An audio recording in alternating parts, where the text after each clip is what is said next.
Nwa na Mmụọ Nsọ.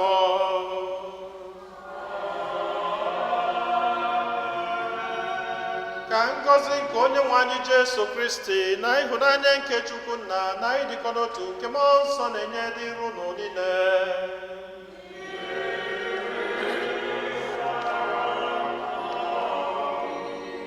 Ụmụnne m na Kristi, tata bụ ụka nke ise n'oge emume nke Lent. Anyị niile agbakọtago ọnụ ọzọ n'obi Chineke iji wee sọpụrụ Onyenwe anyị maka ihe ọma niile nke ọ na-eme na ndụ anyị, maka ngọzi ya niile n'ebe anyị nọ. Ka anyị na-ekele Chineke maka ihe ọma ndị ahụ, ka anyị na-ewere onwe anyị, na-ewere ezinụlọ anyị, na-ewere atụmatụ anyị niile dị mma, na-erunye n'aka Chineke, na-ayọ ka ọ na-edu, ka ọ na-agọzi, ka ọ na-agbazili anyị. Anyị nwere ọtụtụ ebumnobi ndị ọzọ nke anyị ji gbakọta ọnụ n'aja masị n'ụwa, ka anyị natazi anya isi a na-arụnye Chineke ebumnobi ndị ahụ niile.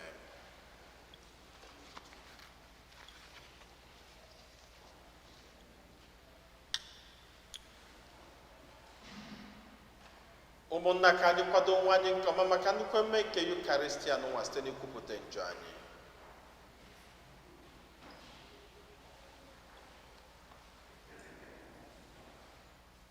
Ekwupụta ngwa Chineke ji ike niile na ụlọ ụmụnna m emeghela m okwu site n'echiche na okwu na omume, na site n'ịrapụ ezi omume kwesịrị na nke eme, site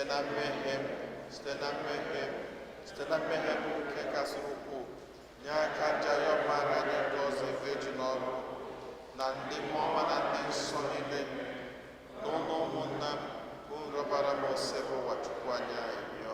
Ka Chineke ji ike niile mere anyị niile ebere, gbaala anyị nje anyị ga maduru anyị na ndụ ebebe. Ka anyị yọọ ayịyọ.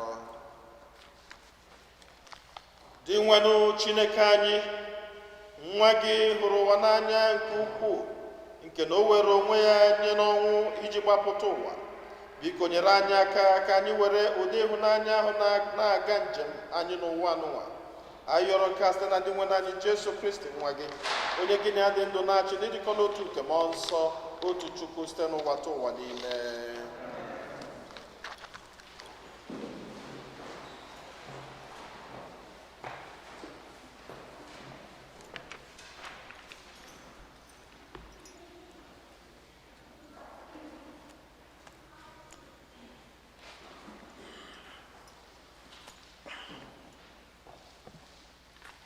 Ihe ọgụgụ ewetara n'akwụkwọ onye amụma Jeremaya. Onye nwe anyị na-ekwu sị, lee, oge na-abịa mgbe mụ na ezinụlọ Izrel na ezinụlọ Juda ga-agba ndụ ọhụrụ, ma ọ gakwaghị adị ka ọgbụgba ndụ ahụ mụ na nna nna unu ha gbara mgbe m sere ha n'aka dupụta ha n'ala Ijipt. Ha bibiri ọgbụgba ndụ m ahụ, m wee gosikwa ha na m ka ha ike. Ọ bụ Onyenwe anyị na-ekwu ihe ndị a. Ma nke a bụ ọgbụgba ndụ nke mụ na ezinụlọ Izrel ga-agba mgbe oge ahụ ruru. Ọ bụ Onyenwe anyị na-ekwu. Aga m akụnye iwu m n'ime ha, bịakwa dee ya ede n'obi ha. Mgbe ahụ, aga m abụ Chineke ha, ha abịakwa bụrụ ndị nke m. Ọ gaghị adịkwa mkpa ọzọ na mmadụ ga-akụziri ibe ya, ma ọ bụ nwanne ịsị nwanne ya, mụta maka Onyenwe anyị, n'ihi na ha dum ga-ama onye m bụ, ma onye ukwu ma onye nta. Ọ bụ Onyenwe anyị na-ekwu. N'ihi na aga m agbaghara ha njọ ha niile, bịakwa chefuo ajọ omume ha niile kpamkpam. Okwu nkọsebuwa.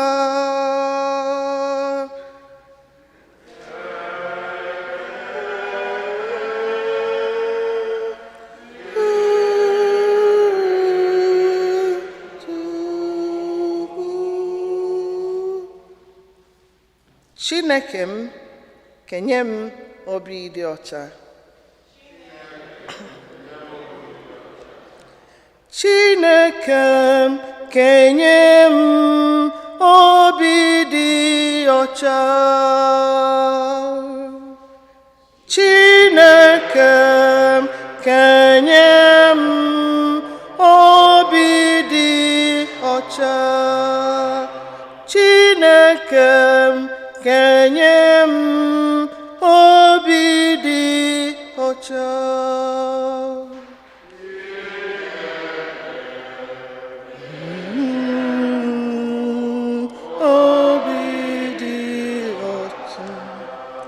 Chineke m were obiọma gị mere m ebere, site na nnukwu obi ebere gị hichapụ mmehie m niile, sachaa m sachakwa m ọzọ, ka m si na mmehie pụta, gụchapụ ajọ omume m. Chineke kenye m obi dị ọcha. Onyenwe anyị kenye m obi dị ọcha, tinye mmụọ kwudosiri ike n'ime m. Achụpụkwala m n'ihu gị, anapụkwala m mmụọ gị dị nsọ. Chineke kenye m obi dị ọcha. Nyeghachi m obi ụtọ nke enyemaka gị, were mmụọ nke gị ikwudosi ike guzowe m, ka m wee kụziere ndị na-agaghị agaghị ụzọ gị, ka ndị njọ wee laghachitakwa n'ebe ị nọ. Chineke kenye m obi dị ọcha. Ihe ọgụgụ wetara n'akwụkwọ ozi edegara ndị Hibru. Mgbe Jesu nọ n'ụwa, ọ kpere ekpere nye Chineke. Mgbe ụfọdụ ọnọdụ ekpere ahụ ọ na-akwa akwa, mgbe ọzọ kwa anya mmiri na-ejupụta ya anya. Ọ kpere ekpere ya nye Chineke n'ihi na ọ maara na Chineke pụrụ ịzọpụta ya site n'ọnwụ. Chineke nụkwara ekpere ya n'ihi na Jesu bụ onye nchụaja na-erube isi. Jesu bụ ọkpara Chineke, ma ọ hụrụ ahụhụ. N'ime ahụhụ niile, ọ mụtara irube isi site n'ihe niile dakwasịrị ya. Ma Kristi sitere n'ahụhụ ghọọ onye zuru oke.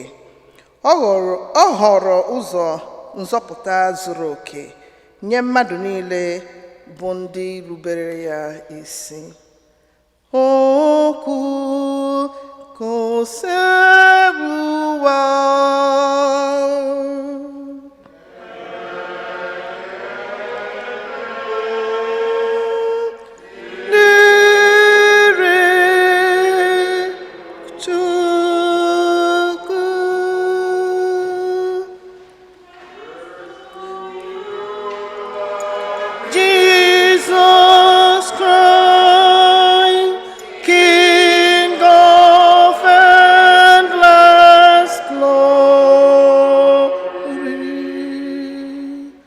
Onyenwe anyị kwuru sị, nwa odibo m ọbụla ga-eso m, ebe m nọ ka odibo m ga-anọkwa.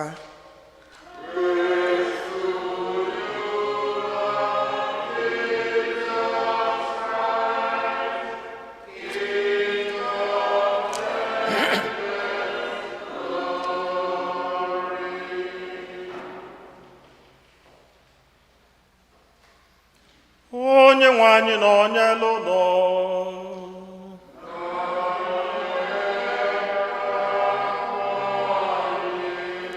Ihe ọgụgụ nke ya si n'oziọma dị nsọ nke Jọn dere.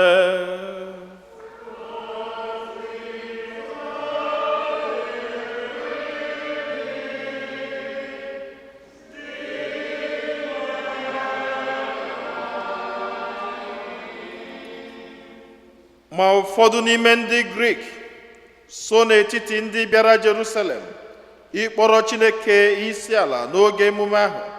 Ha wee bịakwute Filip bụ onye Betsaida nke Galili, wee rịọ ya sị, nna anyị ukwu, anyị na-achọ ịhụ Jesu. Filip wee bịa gwa Andrew, ha abụọ wee soro jee gwa Jesu. Jesu wee zagha sị, oge ezuela ka e wee nye nwa nke mmadụ otito n'igwe unu eziokwu. Ọ bụrụ na mkpụrụ ọka adaghị n'ala nwụọ, naanị ya ga-anọgide, ma ọ bụrụ na ọ nwụọ, ọ na-amịta ọtụtụ mkpụrụ. Onye ọbụla hụrụ naanị ndụ ya n'anya na-atụfu ya. Onye ọbụla kpọrọ ndụ ya asị n'ụwa nke a ga-edebe ya ruo oge ebighị ebi. Ọ bụrụ na onye ọbụla na-ejere m ozi, ọ ga-esorịrị m. Ebe mụ onwe m nọ ka onye ahụ ga-anọkwa. Ọ bụrụ na onye ọbụla na-ejere m ozi, ya ka nna m ga-asọpụrụ. Ugbu a ka mkpụrụ obi na-alọ m mmiri, gịnị ka m ga-ekwukwa? Nna, zọpụta m n'oge elekere nke a, n'ihi na abịara m n'ụwa ka m wee garuo oge elekere ahụhụ nke a. Nna, nye aha gị otito. Ma mgbe ahụ otu olu sitere n'eluigwe daa sị, enyela m ya otito, aga m enyekwa ya otito ọzọ. Igwe mmadụ ndị guzo n'ebe ahụ nụrụ olu ahụ wee sị, egbe elu agbaala. Ndị ọzọ wee sị, mmụọ ozi na-agwa ya okwu. Ma Jesu gwara ha sị, ọ bụghị n'ihi m ka olu a jiri daa, kama ọ bụ n'ihi unu. Ugbu a aga m ekpe ụwa ikpe. Ugbu a ka m ga-achụpụ onye isi nke ụwa. Ọ bụrụ na esi n'ala welie m elu, aga m adọtakwara onwe m mmadụ niile. O kwuru nke a iji gosi ụdị ọnwụ ọ gaje enwu. Igwe mmadụ ahụ wee zaghachi ya sị, anyị nụrụ n'iwu anyị na Kristi ga-adị ndụ ruo mgbe ebighị ebi. Olee otu isi ekwu na aghaghị iweli nwa nke mmadụ elu? Onye bụ nwa nke mmadụ a? Oziọma nke osebrụwa.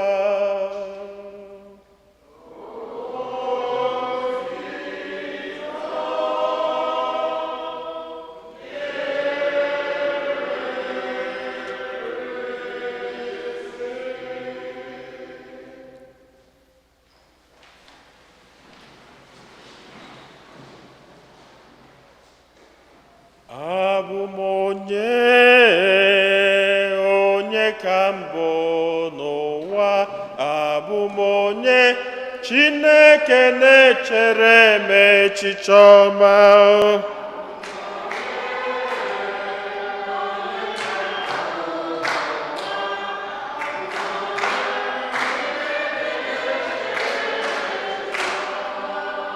Unu nọkwa? Abụ m onye ka mbụ n'ụwa. Abụ m onye Chineke na-echere m echiche ọma.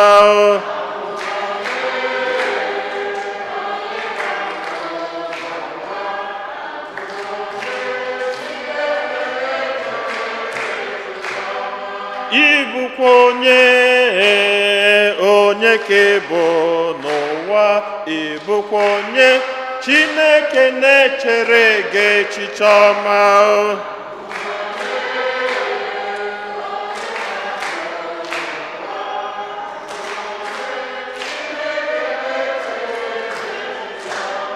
Anyị bụ onye ka ịbụ n'ụwa. Anyị bụ onye Chineke na-echere anyị echiche ọma.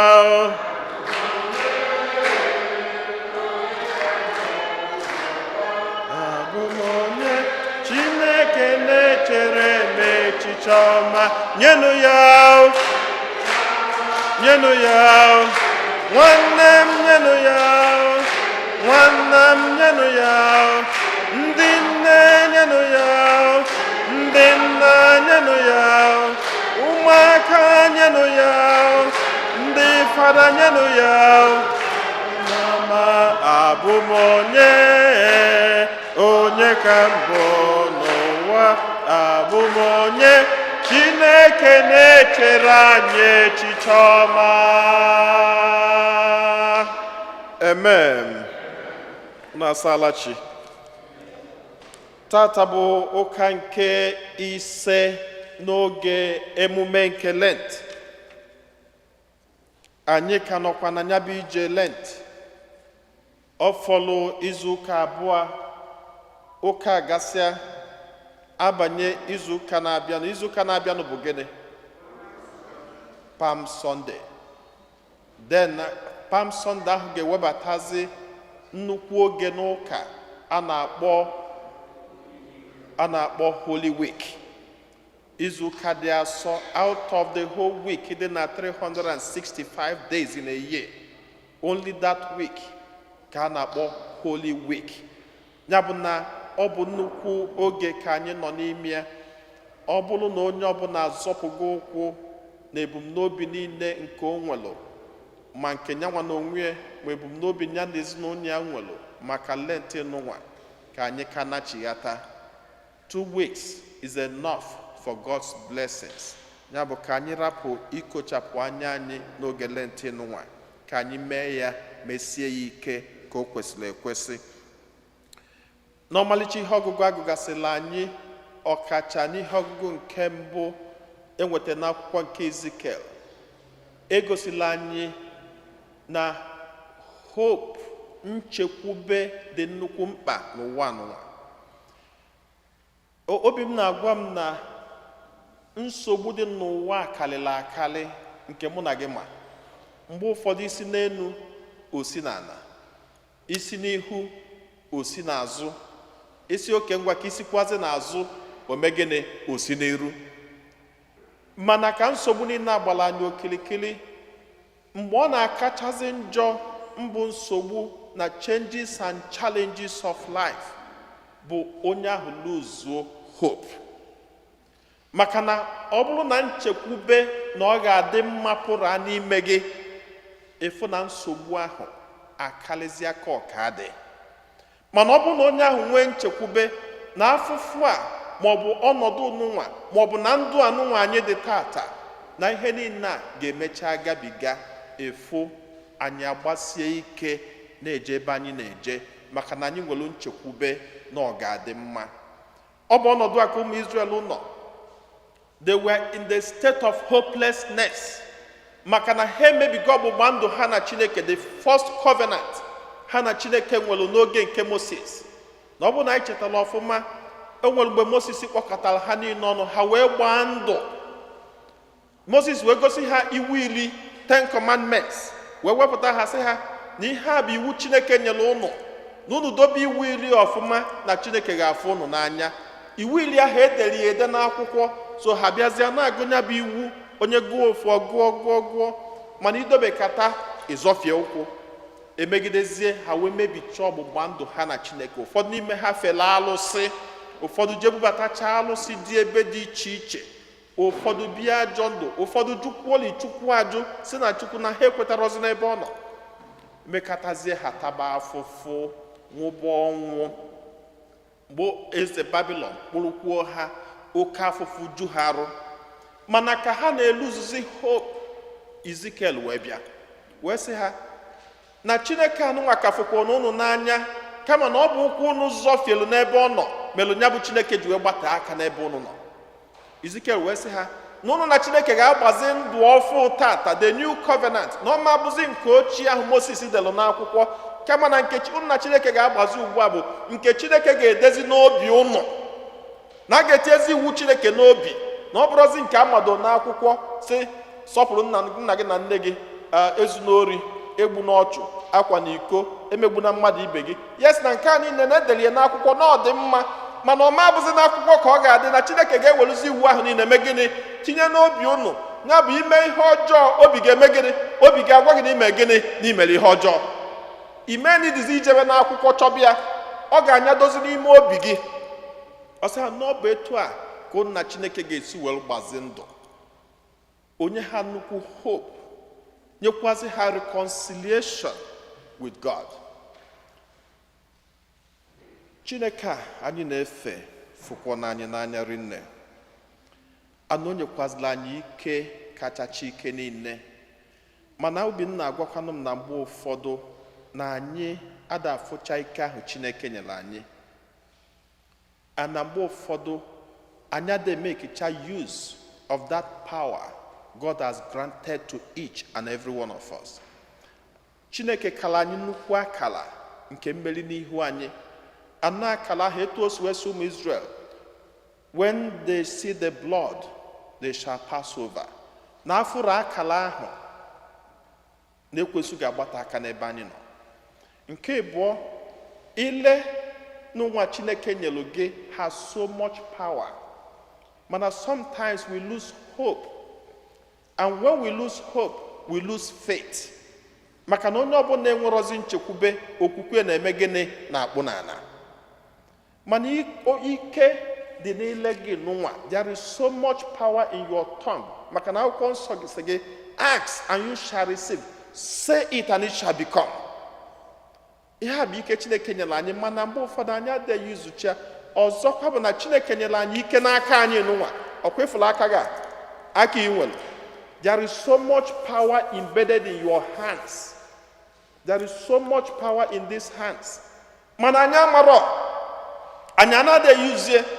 Mgbe ụfọdụ na-ajụ, ngwa chegodi n'ime gị ugboro one ka ọ ga-abụ ụmụ gị na-achọ ime njem, maọbụ ha na-achọ na skuul, maọbụ ha na-achọ ime ihe adịghị agha dịka nne dịka nna, ịkpọta ụmụaka ahụ tụkwasị ha aka n'isi sị ha n'ike Chineke nyere m dịka onye nna, iyuzuo ilega ahụ, that power God has given to you, wee kwuo okwu n'isi ụmụaka ahụ, then tụkwasị ha aka ahụ. Chineke gọziri agọzi, because your hands are blessed.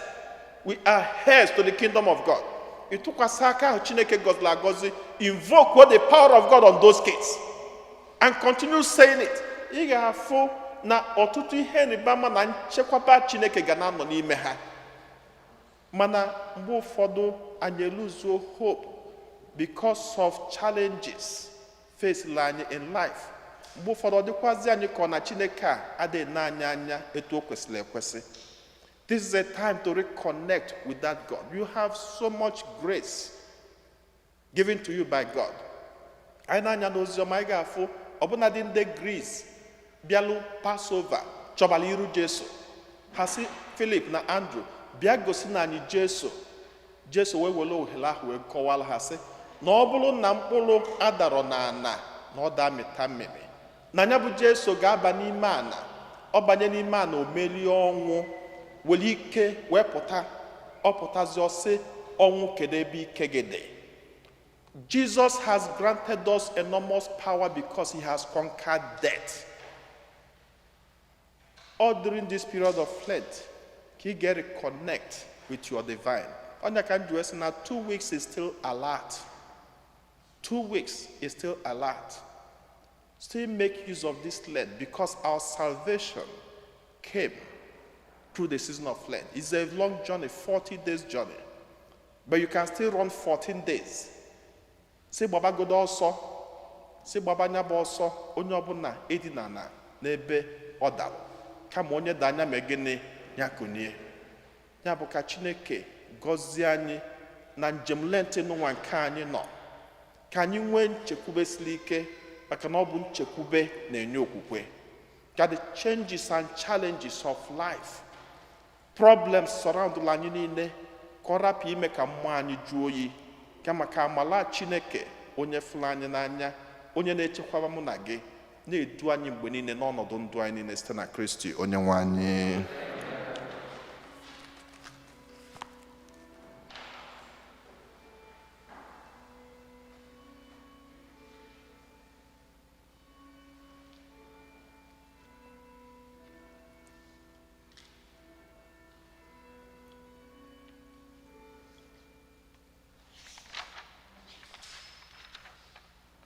Ekwem n'otu Chineke.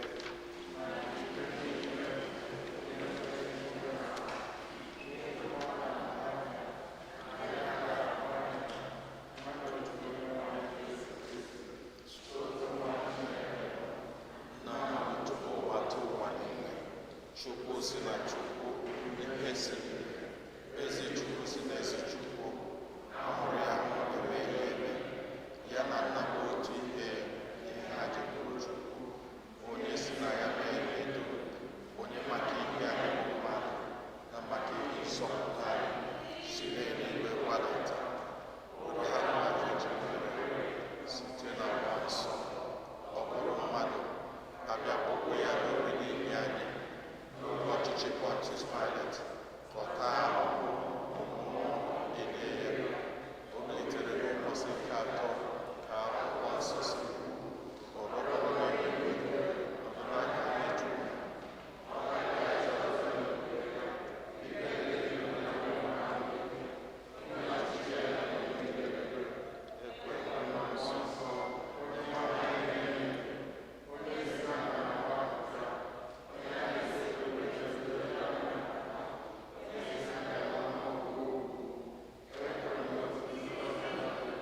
Apostolic baptizim nke mmadụ njọ.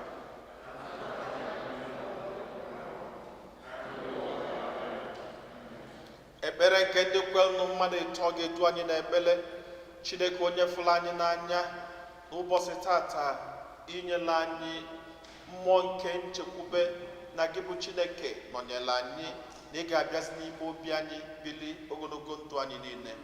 Anyị na-achọ iwere ọnọdụ anyị niile ka ndụ anyị si wee dị n'ụbọchị tata gosipụta gị, n'ihi na anyị ma na ibinyela anyị ị ga-azọpụta anyị.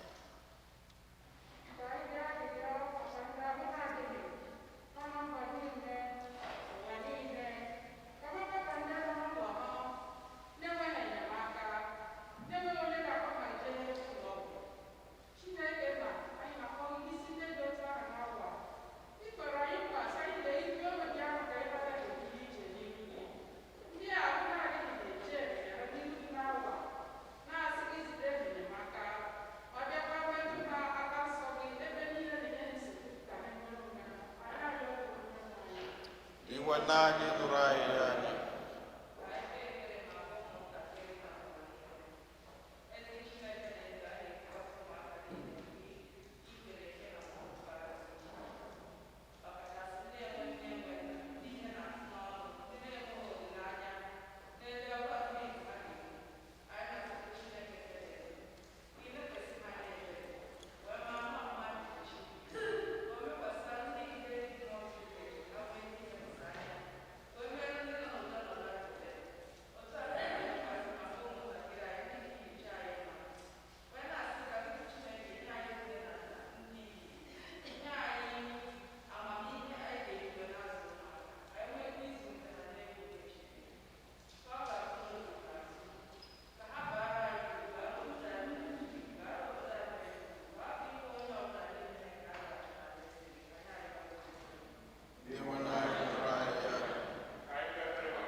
Ka anyị natazie isi a narụ nye Chineke ebumnobi ndị ọzọ. Anyị na-echetakwazi ụmụnna anyị ndị a ndị yọlụ ka anyị cheta ha na aja masị n'ụwa. Ezinụlọ Egwem na Ayọ Amala na ebele Chineke n'isi ezinụlọ ha. Ndị Infant Jesus Prayer Group na Ayọ nchekwaba Chineke n'isi ndị Igbo Catholic Community nke St. Fortunata na-ayọkwazi ọgwụgwọ nsọ n'isi ndị ịnyanya niile.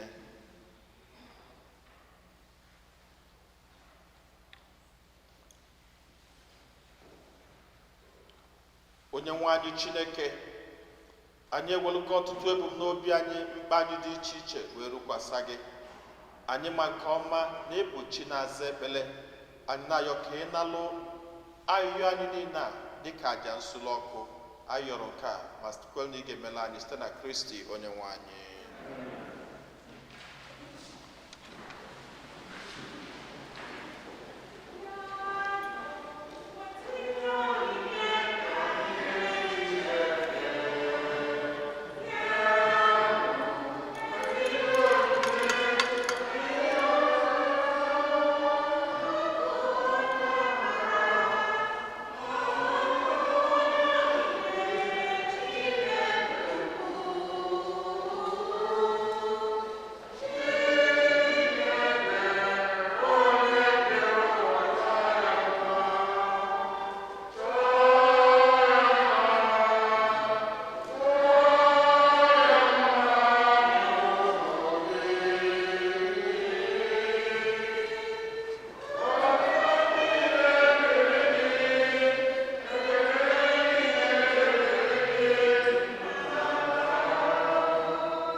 Ọbanụ ụmụnna m ka aja mụ na ụnụ na-achụburu ihe ga-asọ Chineke jikere n'ịnara nọ.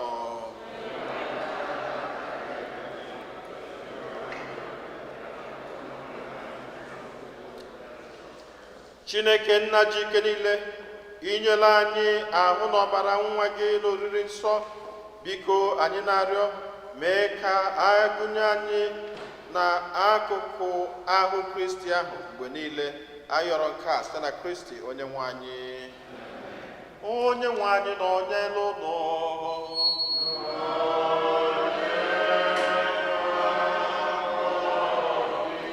welite n'obi elu.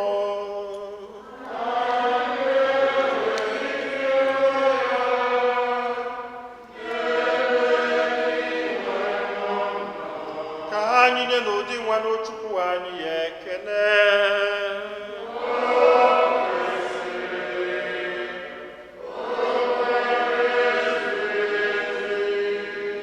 Kwesịrị ezi bụrụkwa ihe ziri ezi na-azọ ndụ na anyị ga-enye gị ekele oge niile na ebe niile, o nna dị nsọ, Chineke jikere n'onye dị ụwa tụ ụwa, n'ihi na ọ bụ gị nwatiri ndị nke gị iwu iji aṅụrị na obi dị ọcha were na-akwado afọ ọbụla maka emume nke Paska. Ọ bụ site n'itinye obi anyị na ekpere na ọrụ nke ịhụnanya na site n'isonye ugboro ugboro na emume niile nke nzukọ ji edo anyị nsọ ka anyị ji ejupụta na grasia nke ụmụ nke Chukwu. N'ihi nke ya anyị na-eso igwe ndị mama niile nke eluigwe na-eto ebube gị oge niile na ukwe na ekwe.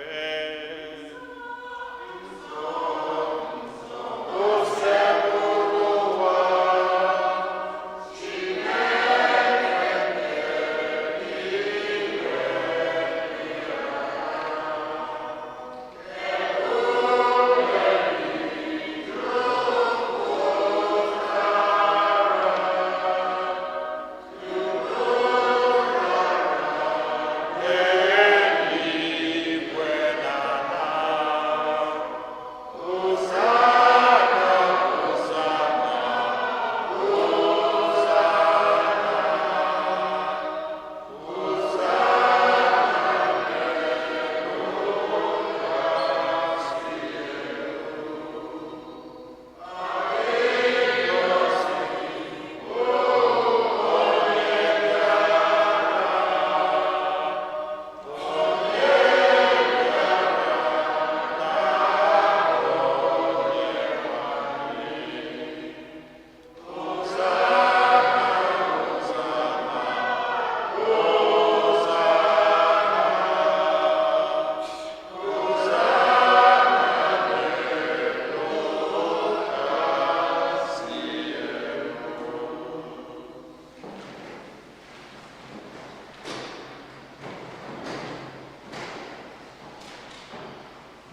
nna anyị dị nsọ, ezi eso gị na-edo ihe dum nsọ, anyị arịọ ka ido onyinye ndị a nsọ site irukwasa ha mmụọ gị, ka ha wee ghọrọ anyị arụ n'ọbara nke onye nwe anyị Jesu Kristi, onye bịara tupu edunye ya n'ọnwụ, ka o jiri aka wee nara o were achịcha, nye gị ekele n'otuto nyawa ya, nye ya ụmụazụ ya, sị, naranụ nke a, rienụ ya unu niile, nke a bụ arụ m nke a ga-eduru nye maka unu.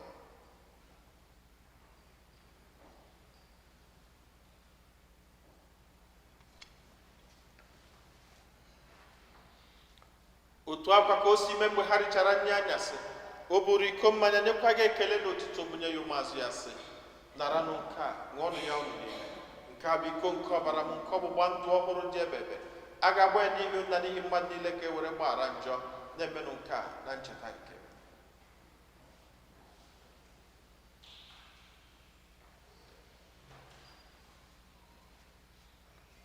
Ka anyị kwupụta n'ihe omimi nke okwukwe anyị na-eme ugbu a.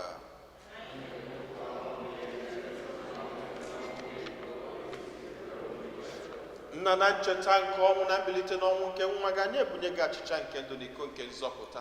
Anyị na-ekele gị n'ihi na ị kwere ka anyị dị mma ịkwụrụ n'ihu gị na-efe gị. Anyị ji ume a na-arịọ ka anyị bụ ndị na-anata arụ n'ọbara nke Kristi, bụrụ otu site na njikọ nke mmụọ nsọ. Nna, cheta nzukọ gị gazuru ụwa niile, menụ ka ịhụnanya gị jupụta ya. Gọzie Pope anyị bụ Francis na Bishọp anyị bụ Nicholas na ndị ofe ọlta gị niile. Chetakwa ụmụnna anyị ndị ji okwe wee gaa n'ezumike nke ọnwụ, kpọbata ha na ndị ọzọ niile nwụrụ anwụ n'ihe nke ebube gị. Biko meela anyị niile ebere, ka anyị soro Virgin Maria dị ngọzi, nne nke Chukwu, na ndị apọstọl na ndị nsọ gị niile, ndị mere uche gị n'ụwa wee keta ndụ ebebe. Ka anyị sorokwanụ ha na-eto gị, na-edo gị ebube site na Jesu Kristi nwa gị.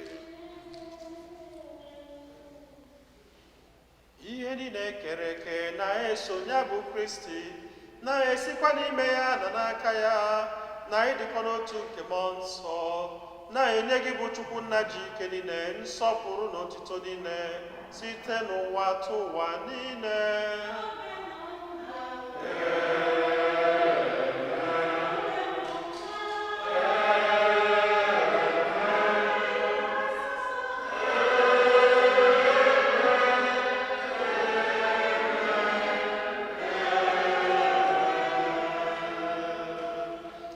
Anyị nọ n'eluigwe,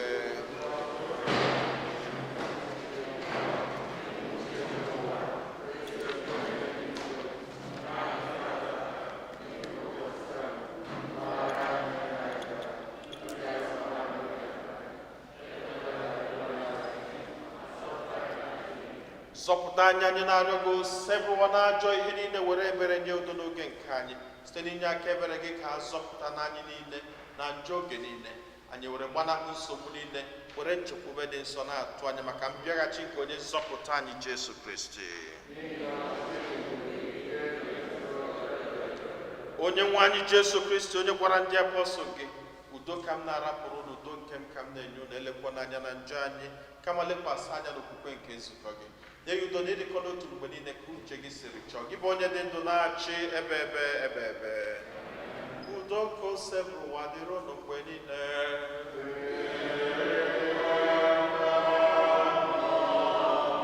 Nyerịta n'onwe unu wee kene nke udo.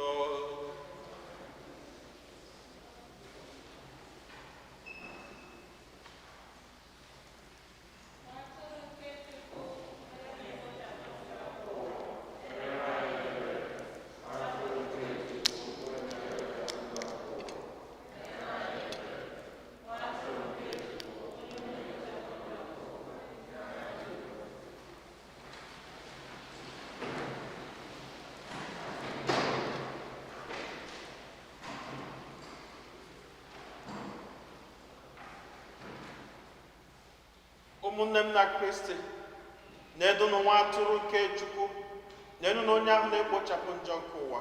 Anyị niile nwekwa ụdị isi ọma bụ ndị akpọ n'ori nke nwa atụrụ Chineke.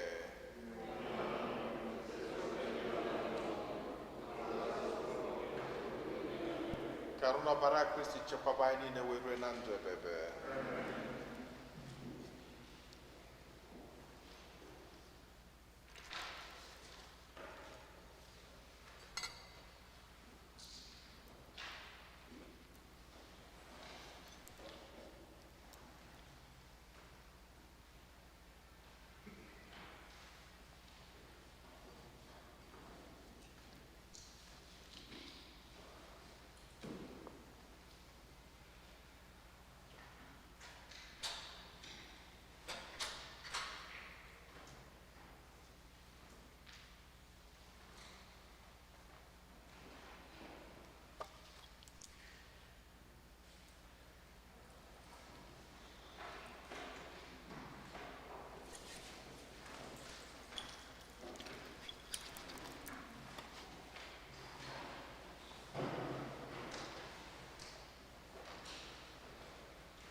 Ka anyị yọọ ayịyọ.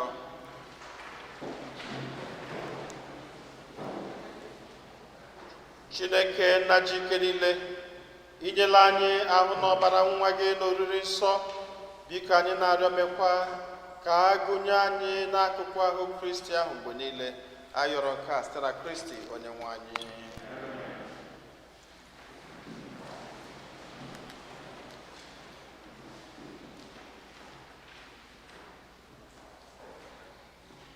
Otito dịrị Jesu. Otito dịrị Jesu. Otito dịrị Jesu. Second collection is for Easter Mass remembrance. Enwe onye ịchọ icheta ma ọ dị ndụ ma ọ nwụrụ anwụ. This is the time e ga-eji wee kpelie ekpele. Choir. Tụwara ya mama.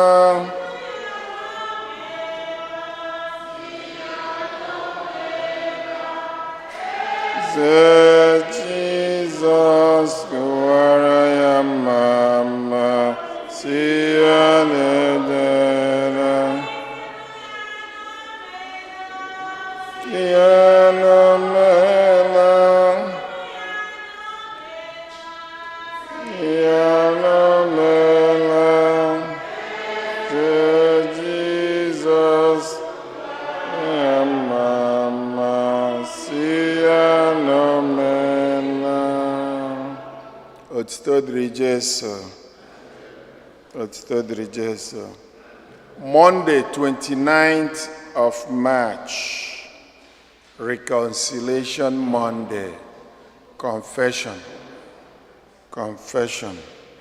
from 3 to 9 p.m.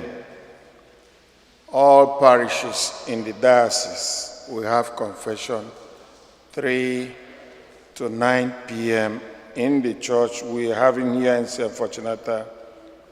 So make sure na lenta anarogini. Save the date. We will have family Lenten retreat on Wednesday, March 31st, 7:30 p.m. to 9 p.m. via Zoom. This one is Iganobeg Wenemia. The theme is Faith and Anxiety. The code and password of the login will be printed in the next bulletin. And I think our Father Kyrian will be giving that Zoom.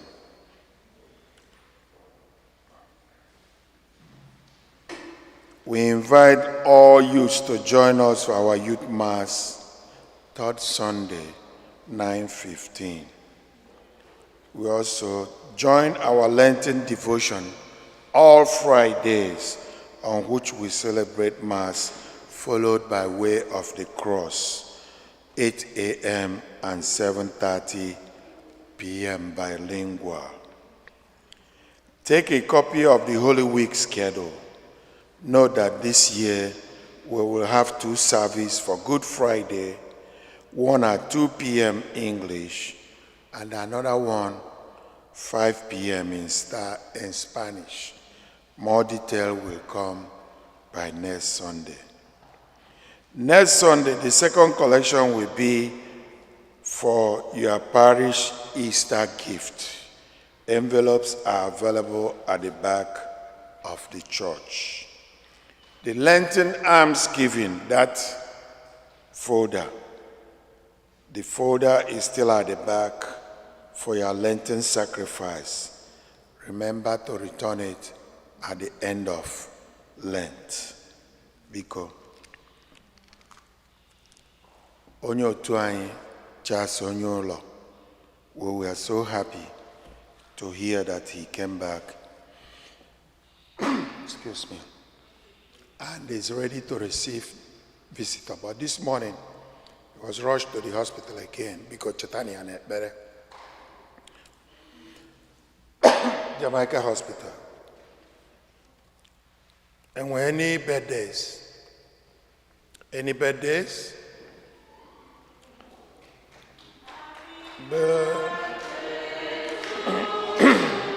Wendy.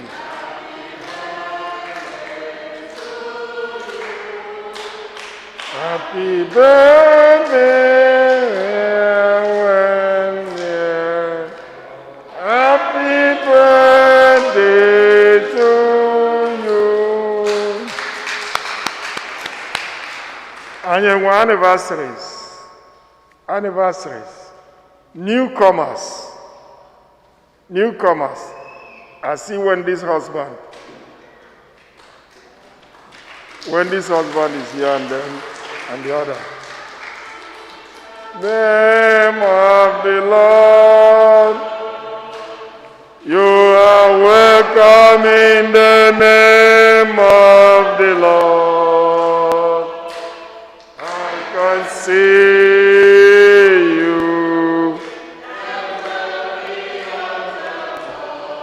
You are welcome in the name of the Lord.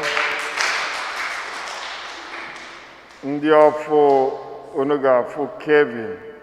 Ọ bụrụ na afọ Kevin unu afụ m after mass outside or na parking lot. Birthdays kwụrụ na ọtọ ka Fada gọzie unu. Otito dịrị Jesu. Ndị birthday kwụrụ ọtọ ka Fada gọzie unu.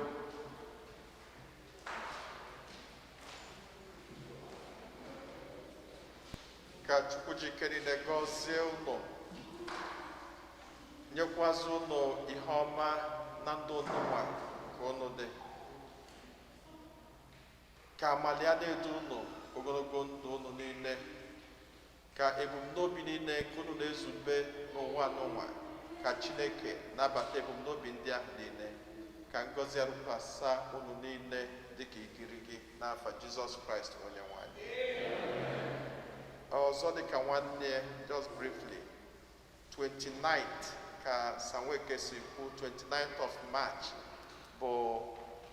bụ reconciliation day na the whole diocese. So every parish in the diocese a ga-enwe confession from 3 o'clock to 9 o'clock every parish. I don't know what your diocese are. You know na enwe parish na 5 minutes walking distance. And then watch a local distance before you find one. So I'm not each of us when I will parish be located to them. St. Fortunata, go to any parish digging so. Reason. Oka kuzili, nige Jonathan Kuputa, opuna godo football na afọ.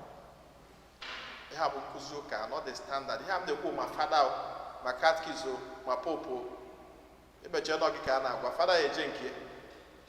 Mana mebuzu zute before mebe nke ndị mmadụ. So ị ga-ejeli nkwupụta ọbụnagodo ofu ugboro n'afọ maka ndị na-analụ ili from January to December na-eme njọ.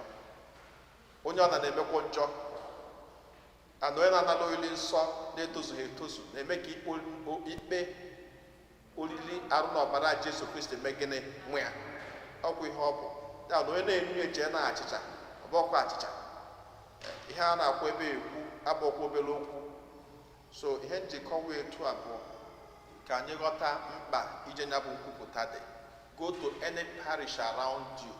Ịbatara between 3 and 9 ị ga-ejeli confession. Mee ya as part of your Lenten observance. Ọ dị mkpa. Unu agba-eje, unu ga-eje in Jesus' name. Onye nwe anyị nọ n'elu ụlọ.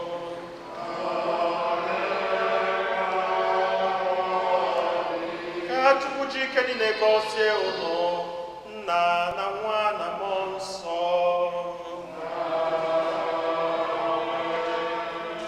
Na-aba n'obi sagwụsigo.